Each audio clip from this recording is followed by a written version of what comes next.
Merdeka belajar wujud yang nyata. Raih mimpimu juga cita-cita. Generasi emas Indonesia. Profil pelajar Pancasila tanamkan di dalam dada. Profil pelajar Pancasila, cerdas berkarakter itu kita.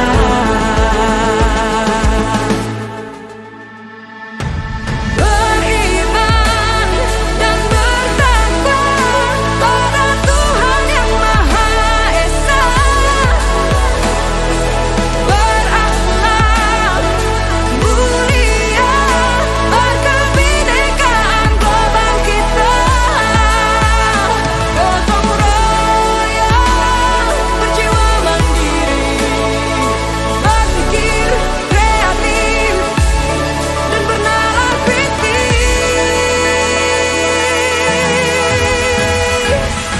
Perbedaan bukan suatu halangan untuk kita saling bergandeng tangan. Bhinneka Tunggal Ika, semboyan negeri kita yang harus kita jaga bersama. Profil pelajar Pancasila tanamkan di dalam dada. Profil pelajar Pancasila, cerdas berkarakter itu kita. Assalamualaikum warahmatullahi wabarakatuh. Yang terhormat Ibu Kepala Sekolah UPTS Negeri Pamojong, Ibu Siti SPDMPD. Yang terhormat Ibu guru, rekan dan staf UPTS Negeri Pamojong, dan yang terhormat para tua siswa yang sempat hadir pada kesempatan ini. Puji syukur kita panjatkan kepada Allah Subhanahu wa Ta'ala karena atas kesempatan dan rahmatnya kita masih diberi kesempatan untuk melaksanakan suatu kegiatan kita pada pagi hari ini, yaitu penyebaran pemahaman tentang modul 1.4 budaya positif bersama saya Murni SPD, calon guru penggerak angkatan 10 Kabupaten Serdang Raka. Dan tak lupa pula kita kirimkan salawat dan taslim kepada junjungan yang besar kita Nabi Muhammad SAW, Nabi yang telah membawa kita dari lembah kehinaan menuju puncak kemuliaan. Baik Bapak Ibu, sebelum kita mulai pada pagi hari ini, bagaimana kabarnya? Baik. Ya, oke, baik. Sebelum kita mulai kegiatan kita es breaking dulu ya Bapak Ibu, supaya kita lebih semangat untuk lanjut kegiatan kita. Baik Bapak Ibu, kita berdiri semua ya. Jadi kita lanjut es breaking. Kita mulai ya. Ya, berdiri semua. Tangan di atas.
Tim satu sudah ada. Baik, terima kasih Bapak Ibu. Kita lanjut pada pemaparan kita.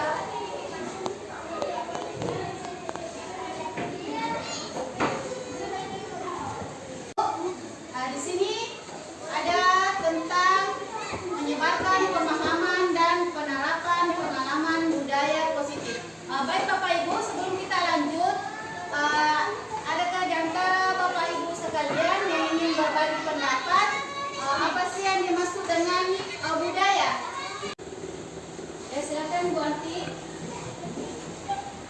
Ya, terima kasih Bu atas kesempatannya. Jadi menurut saya budaya itu adalah suatu cara hidup seseorang atau kelompok dan akan diwariskan oleh generasi berikutnya. Terima kasih. Baik, menurut tadi pendapat Ibu Anti bahwa budaya itu adalah bagaimana cara kita untuk melestarikan dalam bentuk kelompok. Jadi di sini Bapak Ibu kita akan lanjut tentang budaya positif. Baik, kita masuk pada konsep inti budaya positif di sini. Yang pertama yaitu perubahan paradigma belajar. Kemudian disiplin positif, nilai-nilai kebajikan, kebutuhan dasar manusia, motivasi perilaku manusia, posisi kontrol guru, keyakinan kelas, dan yang terakhir segitiga restitusi. Baik Bapak Ibu, kita lanjut. Pembelajaran dengan paradigma baru. Seperti yang kita ketahui Bapak Ibu bahwa pembelajaran dengan paradigma baru merupakan pembelajaran yang dirancang berdasarkan prinsip pembelajaran yang berdiferensiasi, di mana sehingga para peserta didik dapat belajar sesuai kebutuhan dengan tahap modern untuk mewujudkan profil pelajar Pancasila. Di sini profil pelajar Pancasila ada beberapa. Yang pertama, beriman dan bertakwa kepada Tuhan Yang Maha Esa, berkebinekaan global, bergotong royong, kreatif, mandiri, dan bernalar kritis. Baik, kita lanjut Bapak Ibu. Di sini mengubah paradigma stimulus respon ke pendekatan teori kontrol. Stimulus respon dan teori kontrol memiliki perbedaan, di mana stimulus respon yaitu realitasnya kita bersama. Kemudian kalau teori kontrol, realitas kebutuhan kita berbeda. Kemudian semua orang melihat hal yang sama. Kemudian kalau teori kontrol, setiap orang pasti memiliki gambaran yang berbeda. Kita lanjut. Disiplin positif. Seperti yang kita ketahui Bapak Ibu bahwa disiplin positif merupakan salah satu cara penerapan disiplin yang bertujuan untuk menumbuhkan kesadaran serta memberdayakan peserta didik tanpa mengharapkan imbalan atau penghargaan. Jadi kita di sini Bapak Ibu mengharapkan kita menerapkan disiplin positif kepada siswa kita agar anak-anak tersebut melakukan perilaku atau tindakan tanpa mengharapkan imbalan dari kita, tapi dia melakukan sesuatu kegiatan, melakukan dari dirinya sendiri, inisiatifnya sendiri. Baik Bapak Ibu, kita lanjut. Nilai-nilai kebajikan. Ada nilai-nilai yang harus kita sepakati bersama dengan bangsa, agama maupun latar belakangnya. Yang pertama, profil pelajar Pancasila. Kemudian Ivo Primary Years Program dan keterampilan hidup. Kita lanjut lagi. Kebutuhan dasar manusia adalah segala sesuatu yang kita lakukan untuk mendapatkan apa yang kita inginkan. Seluruh tindakan yang kita lakukan pasti memiliki tujuan, di mana semua orang pasti memiliki usaha terbaik. Yang kita lakukan adalah dalam rangka agar kebutuhan kita dapat terpenuhi dengan baik. Ada beberapa di sini Bapak Ibu kita perhatikan. Ada 5 kebutuhan dasar manusia. Yang pertama yaitu bertahan hidup. Di mana bertahan hidup di sini seperti membutuhkan makanan, pakaian, tempat tinggal, dan keamanan. Kemudian yang kedua, kebutuhan hidup yaitu kasih sayang dan rasa ingin diterima. Di sini contohnya seperti ingin diterima di sekeliling, ingin dipedulikan, dan ingin berbagi dan kerjasama. Yang ketiga yaitu penguasaan. Di sini contohnya perlu harga diri, kemudian keinginan untuk dianggap di sekelilingnya, dan yang keempat kebebasan seperti mandiri, ingin memilih, mencoba hal-hal yang baru, dan yang terakhir adalah kesenangan, ingin bermain dan humor di sekelilingnya. Baik, kita lanjut. Motivasi perilaku manusia. Yang seperti kita ketahui Bapak Ibu bahwa motivasi ada 2. Yang pertama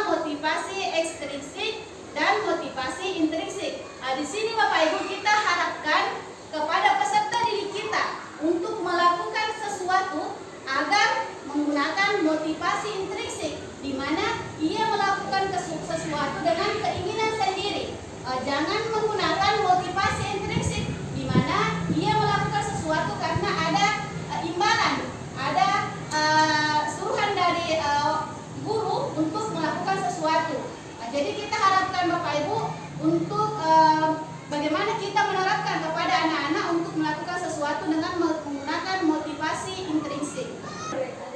Selanjutnya di sini ada hukuman, konsekuensi, dan restitusi. Baik Bapak Ibu, sebelum kita lanjut, adakah di antara Bapak Ibu yang ingin berbagi pendapat tentang apa sih itu hukuman bagi Bapak Ibu?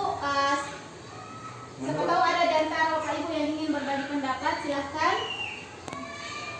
Saya silahkan kepada Pak Amir. Baik Pak Amir, silahkan. Terima kasih. Bismillahirrahmanirrahim. Assalamualaikum warahmatullahi wabarakatuh. Waalaikumsalam warahmatullahi Jadi wabarakatuh. menurut saya hukuman itu merupakan sanksi yang diberikan kepada peserta didik apabila melakukan suatu pelanggaran, baik itu pelanggaran fisik atau berkelahi dengan temannya maupun pelanggaran atau melanggar aturan yang telah ditetapkan oleh sekolah ataupun peraturan dalam kelas. Terima kasih. Assalamualaikum warahmatullahi wabarakatuh. Waalaikumsalam warahmatullahi wabarakatuh. Terima kasih atas pendapat Pak Amir bahwa hukuman itu adalah sanksi yang kita berikan kepada siswa apabila melakukan pelanggaran.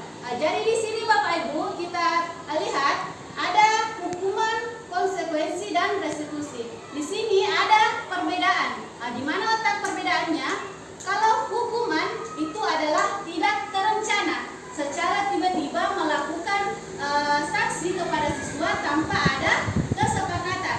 Kemudian kalau konsekuensi yaitu terencana, disepakati. Kita telah menyepakati hukuman atau peraturan kepada siswa. Kemudian restitusi. Restitusi di sini proses menciptakan kondisi bagi murid untuk memperbaiki kesalahan. Di sini restitusi kita memberikan pemahaman, memberikan saran kepada siswa bagaimana cara menyelesaikan permasalahan yang diciptakan oleh siswa. Itulah perbedaan antara hukuman, konsekuensi, dan restitusi. Baik, kita lanjut Bapak Ibu.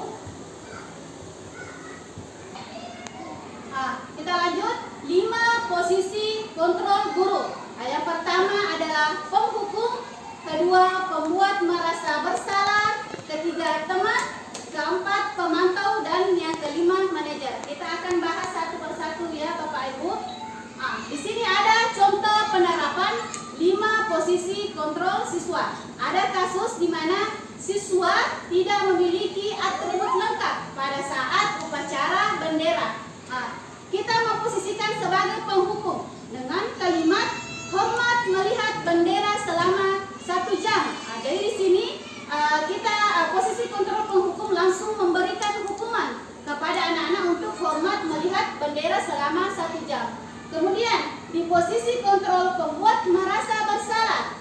Di sini dengan mengatakan berapa kali ibu dan bapak harus memberitahu kamu selalu saja mengecewakan bapak ibu. Jadi di sini posisi pembuat merasa bersalah, kita mengatakan anak-anak mengecewakan. Jadi anak-anak merasa bersalah bahwa dia melakukan kesalahan.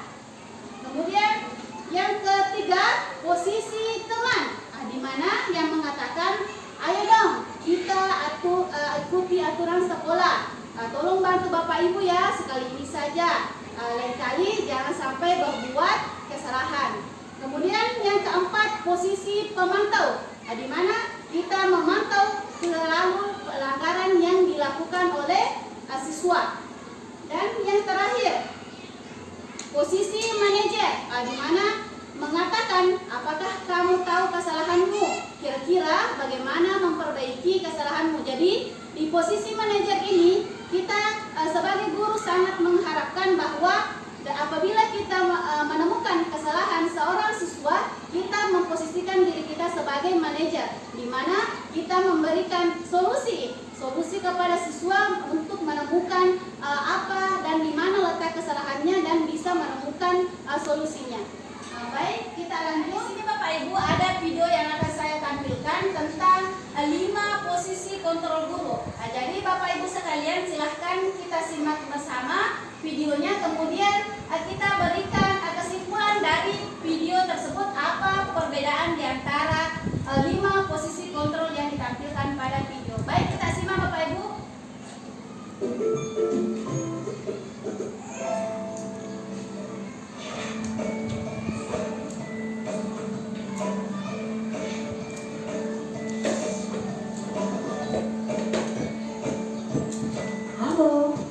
Ibu calon guru penggerak. Video ini akan menampilkan 5 adegan interaksi guru dan murid. Silakan menonton dan merefleksikannya. Apa perbedaan antara guru A, B, C, dan D? Pagi anak-anak, silakan PR yang kemarin ibu berikan diletakkan di meja. Anton, kamu sudah mengerjakan belum? Belum mengerjakan saya, Bu. Kamu selalu ya mengerjain PR. Sekarang kamu duduk di depan, lalu tulis. Saya berjanji tidak akan mengulangi lagi. Saya berjanji akan berusaha menjadi murid yang rajin belajar sampai pelajaran saya selesai.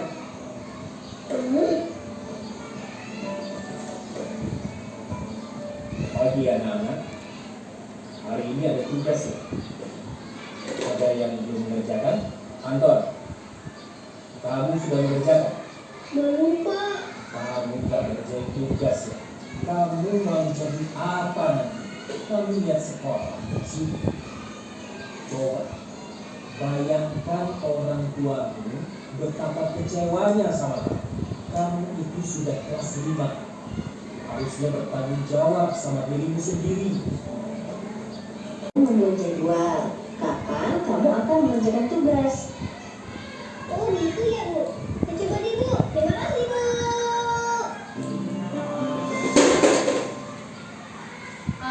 Baik Bapak Ibu, setelah kita menyimak video tadi, ada beberapa posisi 5 kontrol. Ada di antara Bapak Ibu yang ingin merefleksi tentang perbedaan video yang tadi kita saksikan.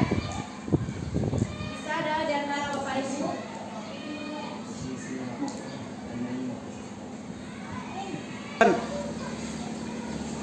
Saya Bu. Silahkan Ibu Sakinah.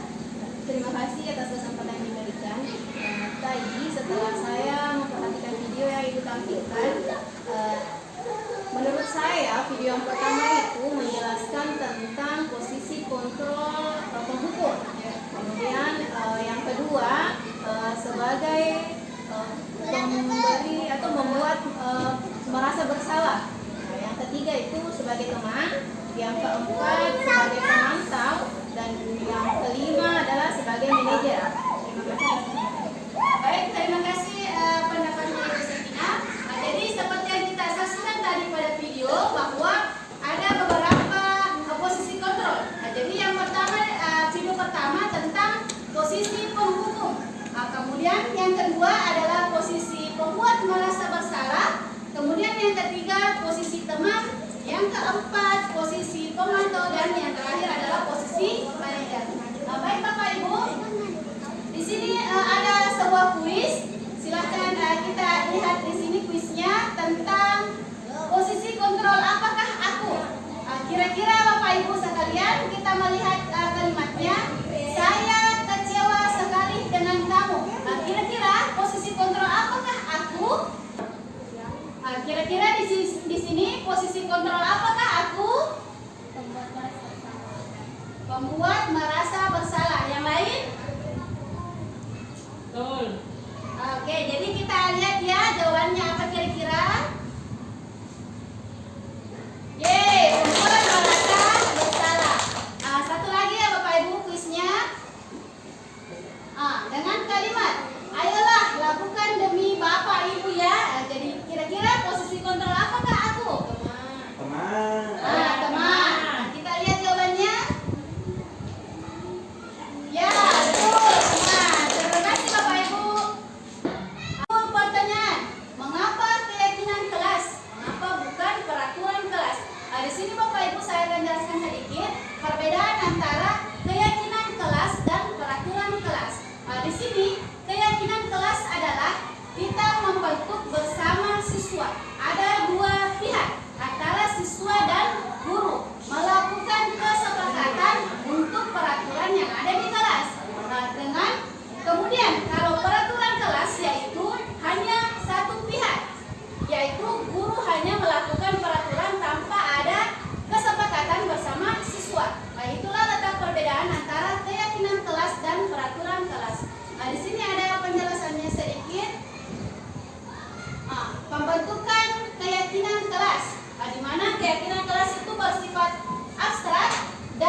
disesuaikan dengan kondisi kelas dan semua warga kelas dilibatkan saat membuat keyakinan kelas.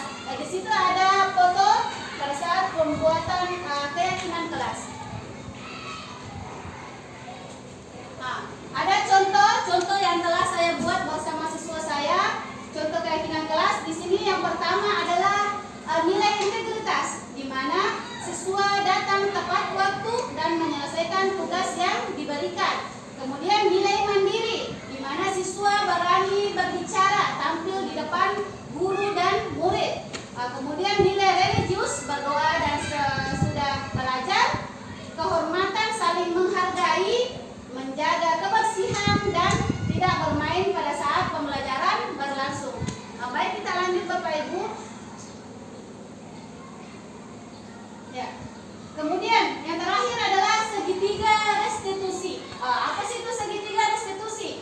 Ya, di mana suatu proses dialog yang dijalankan oleh guru agar dapat menghasilkan murid yang mandiri dan bertanggung jawab.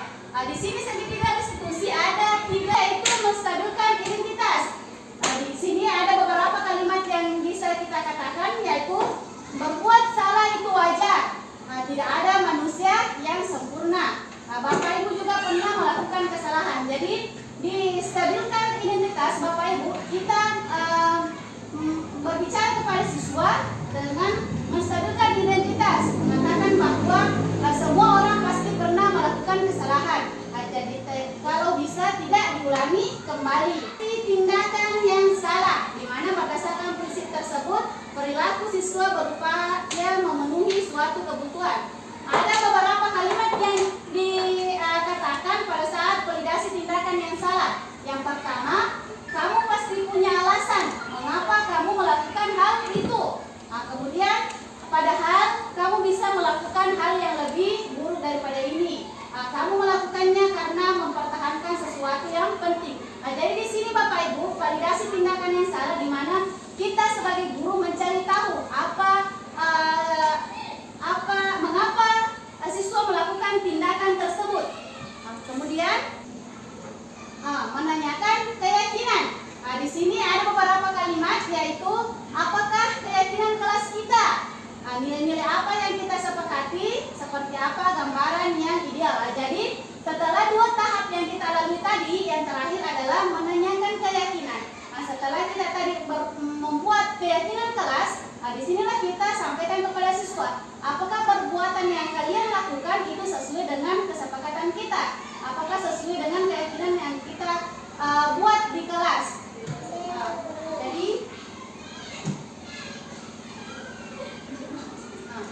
Baik Bapak Ibu, di sini ada contoh penerapan segitiga restitusi yang telah saya lakukan, bisa disaksikan bersama.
akan bekerjasama dengan orang tua kamu. Jika kamu tidak datang terlambat lagi, maka bukan bisa kembali sekarang. Ya, sama-sama. Baik Bapak Ibu, itulah tadi contoh penerapan segitiga restitusi. Baik, sebelum kita lanjut menutup kegiatan kita pada pagi hari ini, adakah di antara Bapak Ibu yang ingin mengajukan pertanyaan tentang materi penyebarkan pemahaman tentang budaya positif? Ya, silakan Ibu Sakinah. Terima kasih atas kesempatan yang diberikan. Ini Bu, tadi kan Ibu bahas tentang segitiga restitusi. Nah, dalam segitiga restitusi itu ada tahap-tahapan bagaimana kita menyelesaikan masalah apabila seorang anak memiliki sebuah masalah.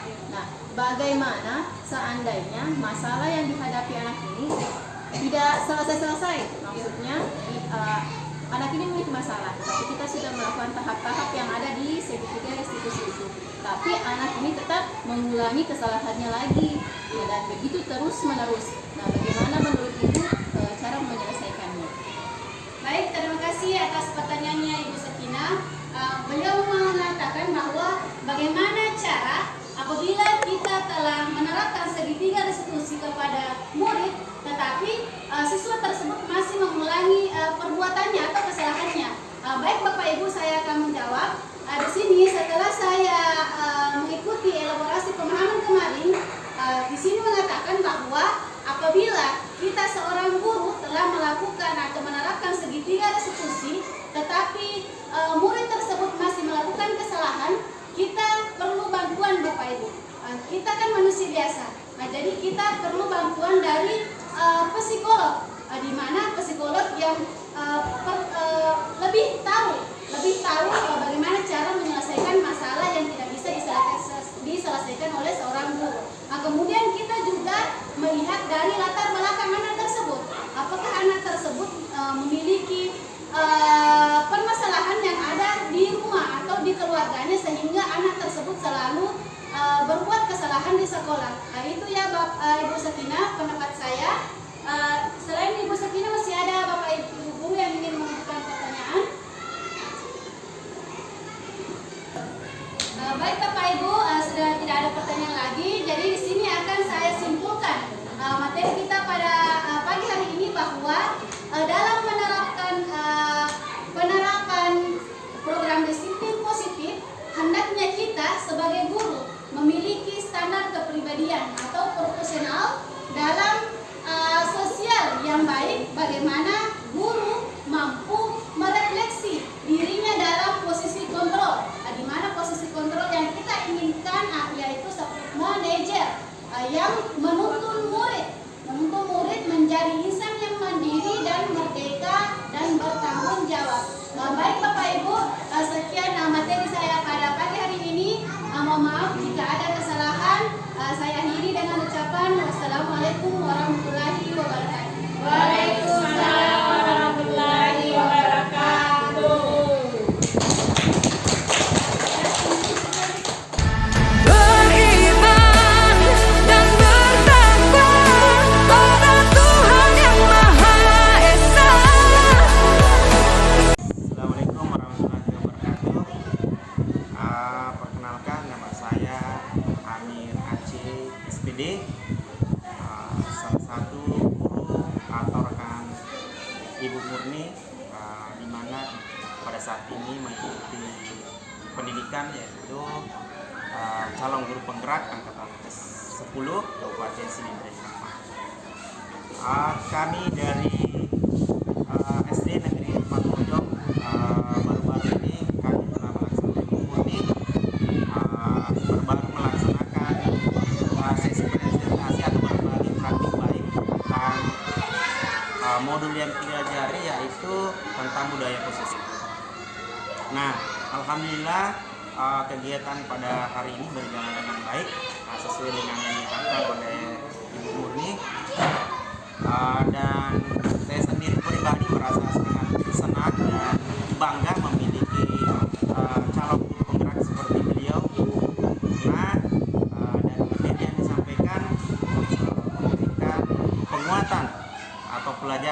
saya sendiri untuk membudayakan disiplin positif di sekolah, terutama restitusi itu ini sangat baik diaplikasikan di sekolah. Terima kasih. Salam bergerak. Salam. Berakhlak mulia, berkebinekaan global kita. Assalamualaikum warahmatullahi wabarakatuh. Saya Hardianti SPD, rekan guru dari salah satu calon guru penggerak angkatan 10, itu Ibu Murni SPD. Hari ini Ibu Murni telah melakukan berbagi pemahaman tentang budaya positif. Alhamdulillah saya mendapatkan banyak pelajaran tentang budaya positif, di mana setiap ada masalah, ada kasus, kita menyelesaikan dengan segitiga restitusi. Dan insya Allah kedepannya saya akan memposisikan diri saya sebagai manajer kepada peserta didik saya. Terima kasih. Gotong royong, berjiwa mandiri, berpikir kreatif dan bernalar kritis. Kosan, tadi Ibu mendengar dari guru Ike, katanya kamu sering terlambat datang ke sekolah ya? Oh iya, menurut ingatan Ibu, berapa kali Kosan sudah terlambat? Sudah 5 kali, Bu. Ya, jadi sering terlambat itu satu kesalahan bukan? Oke. Baik Kosan, berbuat kesalahan itu manusiawi ya. Jadi setiap orang pasti pernah berbuat kesalahan. Yang penting kita belajar dari kesalahan tersebut dan berusaha untuk memperbaikinya. Setuju Kosan? Baik, Kosan, kita cari solusinya bersama ya. Oke, jadi sekarang Ibu mau tanya, Kosan sering terlambat pasti punya alasan. Kenapa sih Kosan sering terlambat ke sekolah? Karena saya sering bergadang, Bu, sambil main HP. Kamu tahu tidak keyakinan kelas kita yang kita sepakati bersama? Jadi kalau terlambat datang ke sekolah itu sesuai dengan keyakinan kelas tidak? Tidak, Bu. Oke, jadi menurut kamu keyakinan kelas kita apa yang kamu langgar? Disiplin. Betul sekali. Menurut kamu disiplin itu penting tidak untuk kamu? Penting, Bu. Itu akan membuat saya datang tepat waktu ke sekolah dan bisa menghargai waktu. Betul. Jadi menghargai waktu itu penting dan sangat bermanfaat untuk kita. Seperti kita dapat menghargai orang-orang yang ada di sekitar kita, pekerjaan kita tidak menumpuk, dan kita juga dapat melatih rasa kepedulian. Ya, Bu, saya menyesal sudah sering terlambat. Saya mohon maaf karena saya sering terlambat, Bu. Iya Kosan, sikap yang baik sudah kamu lakukan dengan cara meminta maaf. Jadi menurut kamu apa yang akan kamu lakukan agar kamu tidak terlambat lagi ke sekolah? Saya akan tidur lebih awal dan tidak begadang lagi, Bu, agar tidak terlambat ke sekolah lagi. Baik Kosan, kamu sudah menemukan solusinya ya. Dan Ibu akan bekerja sama dengan orang tua kamu agar kamu tidak datang terlambat lagi. Sekarang Kosan bisa kembali ke kelas. Terima kasih, Bu. Ya, sama-sama. Profil pelajar Pancasila tanamkan di dalam dada. Profil pelajar Pancasila cerdas berkarakter itu kita. Assalamualaikum warahmatullahi wabarakatuh. Waalaikumsalam warahmatullahi wabarakatuh. Selamat pagi. Pagi. Gimana kabarnya hari ini anak-anakku? Baik. Oke. Sebelum kita mulai, Ibu punya satu yel-yel ya. Kalau Ibu mengatakan semangat, bilang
dengan peraturan kelas itu adalah kalau keyakinan kelas kita melakukan kesepakatan antara ibu dan kalian. Oke? Kalau peraturan kelas itu dibuat hanya satu pihak saja, seperti sekolah, warga sekolah, dan guru. Nah, jadi hari ini kita akan melakukan pembentukan keyakinan kelas. Kira-kira anak-anakku sekalian, apa yang ingin kalian sepakati bersama ibu untuk di dalam kelas? Baik anak-anakku, ada di antara kalian yang ingin menyampaikan satu kesepakatan bersama? Ada yang mau? Saya Bu, Ya, Kosan, apa Kosan? Berdiri Kosan.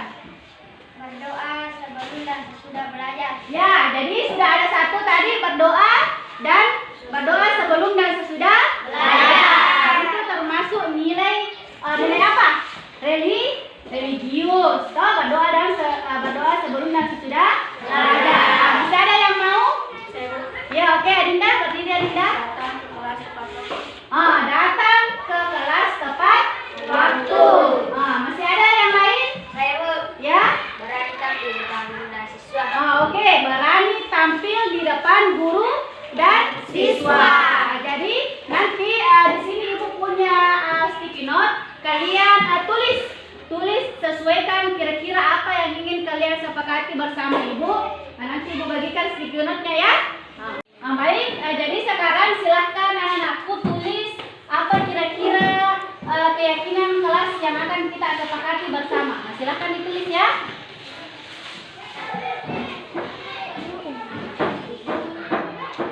Nanti kita tempel bersama di depan.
Oke, baik. Kalau sudah itu kita tempel di atas. Ayo masing-masing semua tempel di atas.